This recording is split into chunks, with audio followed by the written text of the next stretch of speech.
Well, morning, gang.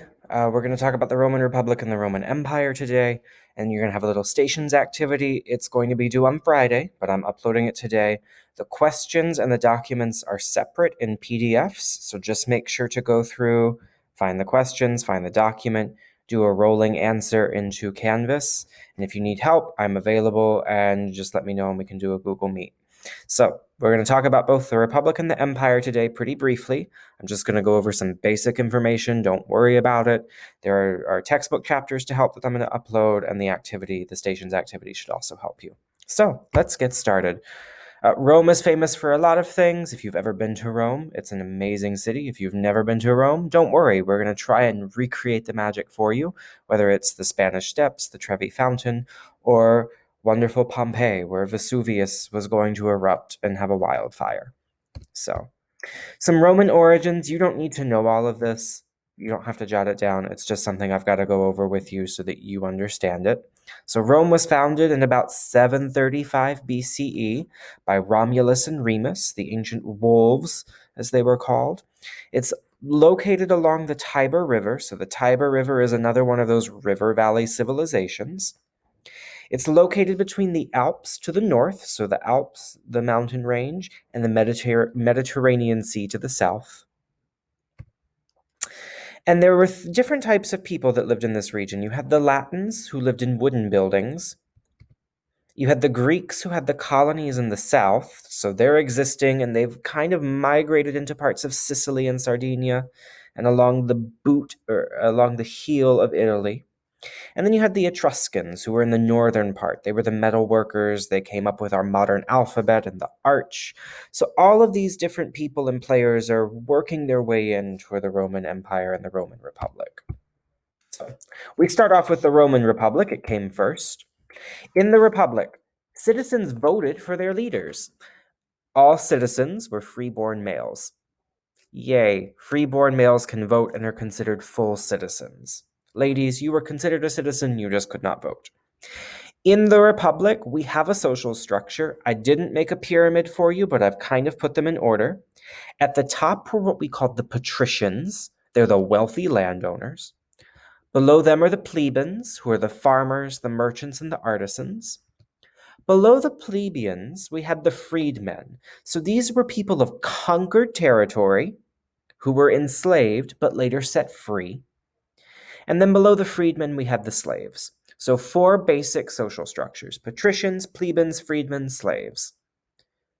Just a fun picture of the hills in Rome, of the Roman Forum where they would meet. So, the government of Rome was very interesting. There was a place called the Forum where they would meet and discuss and vote on laws. They had a legal system that was codified, meaning put down in writing, called the 12 Tables. And according to the 12 Tables, what we know is that there were consuls elected, two people for a 1-year term, and they commanded the armies. They were in charge of the military. We know that the Roman Senate had 300 members, and you served for life once you were elected. Some were appointed, but most were elected. And then the Roman Senate could appoint a dictator who would be in charge for 6 months. So, in a time of crisis, when you need someone to really take the reins, you would just appoint a dictator and let them go for it, because that totally makes sense. We have to have a dictator. So here's this really great comparison between the Roman Republic and the US government. So you can see we've got the executive branch. We have a president. Rome had those consuls, or eventually the dictator. Our legislative branch, we have the Senate, chosen from the patricians. We have the tribal assembly, similar to the House of Representatives, where it's just normal citizens. We have a judicial branch in the Roman Republic, 8 judges, a Supreme Court. We have the 12 Tables in the US Constitution. All adult male landowners had citizenship. All native-born or naturalized adults in America have citizenship. So it's a great way of comparing and contrasting our governments. Think back to ancient Greece and classical Greece and this idea of democracy. So the Roman Republic has a representative democracy, whereas Greece had that direct democracy. So we're getting those elements of democracy merging to help create what the US government has. So all roads lead to Rome. I've kind of been over this. So the neighboring Latins were conquered first by the Roman Republic, and they enjoyed full citizenship. Eventually, what we see is that conquered people enjoyed all the rights as citizens except the right to vote. So they could not vote for anyone, but they enjoyed those rights of being protected by the military, being able to trade, to barter, to have land. They were labeled as allies of Rome. And we had this massive network of trade built. I've showed this map before of how all roads lead to Rome. The Roman Republic and the Roman Empire became so huge and connected along the Silk Roads towards China and the Persian royal roads, that what we see is that all of these roads converge into Rome, which became a center hub for trade. Eventually, Rome gets involved in what we call the Punic Wars, which last from about 264 to 146 BCE. You don't need to write this down. It's the city of Rome and the Roman Republic against the Carthaginian Empire under Hannibal. What we see is that Hannibal marches in from southern Spain, through the Pyrenees Mountains, through the Alps, down into Italy. Kind of leaves Rome alone, and bam, heads back into Numidia, into Carthage. So what we see is that Carthaginian rule along the North African peninsula into parts of Spain, they wanted to try and conquer Rome. They failed. It failed to happen. But the Punic Wars did lead to some issues, which led to the fall of the Roman Republic. There was a lot of growing discontent among the plebeians, the freedmen, and even parts of the slave class. Slaves accounted for about a third of the population of the Roman Republic. So a civil war emerged. And what we saw is that generals in the legions started to seize power from those elected officials. And it gets a little more complicated from there. Someone you know and have heard of takes control, and he's Julius Caesar.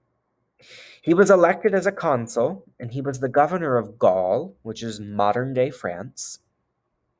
And he was part of what we call a first triumvirate, a group of 3 leaders. Pompey and Crassus were with him. Pompey grew a little jealous of Caesar, and so eventually Caesar marched into Rome, was appointed dictator in 46 BCE, and kept that position. Pompey was gone at that point, so Julius Caesar started to institute some reforms. He granted citizenship to all of the provinces, so everyone became a citizen. He expanded the Senate to include those in the provinces. He increased pay for the soldiers, which was huge.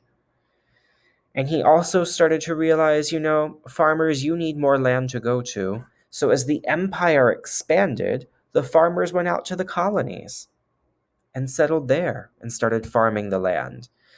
And then eventually, Caesar's friends, Brutus and Cassius, stab Caesar. And Caesar dies, leaving the Roman Empire in a free-for-all. What we know is that the empire continues to move on. There's a second triumvirate of Octavian, Mark Antony, and Lepidus. Well, Lepidus was forced to retire. That shouldn't be recite. He retired. He's gone. Mark Antony went off to Cleopatra in Egypt and committed suicide, and it left Octavian in charge, who was essentially Julius Caesar's adopted son. And he became known as Augustus Caesar, the exalted one. And he took over Rome and made the Roman Empire more powerful than ever. So life in the Republic and the Empire, slavery existed. A lot of conquered peoples were brought back. Children, especially, remained slaves. Some became freedmen, but they were mainly used in the city for city work and on the farm as manual labor. We saw that religion and the government were really, really linked, and the government provided lots of distractions to distract everyone from what was happening in the empire. And that's what the Colosseum was for. You would go and see the gladiators fight as a distraction from everything that's happening, that's chaos in the empire.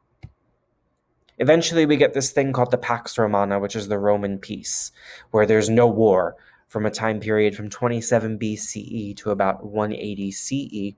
We see a civil service system instituted, very similar to Han China.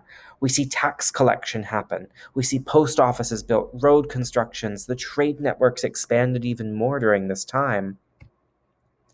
And everything within this empire, you see it, parts of North Africa, Egypt, the Middle East, modern-day Turkey, into parts of Germany and into parts of Hungary and Romania, parts of Germany, the Netherlands, and all the way into Britain. The Roman Empire is huge. It's vast, and everything converges on it, making it one of the largest lasting empires in history.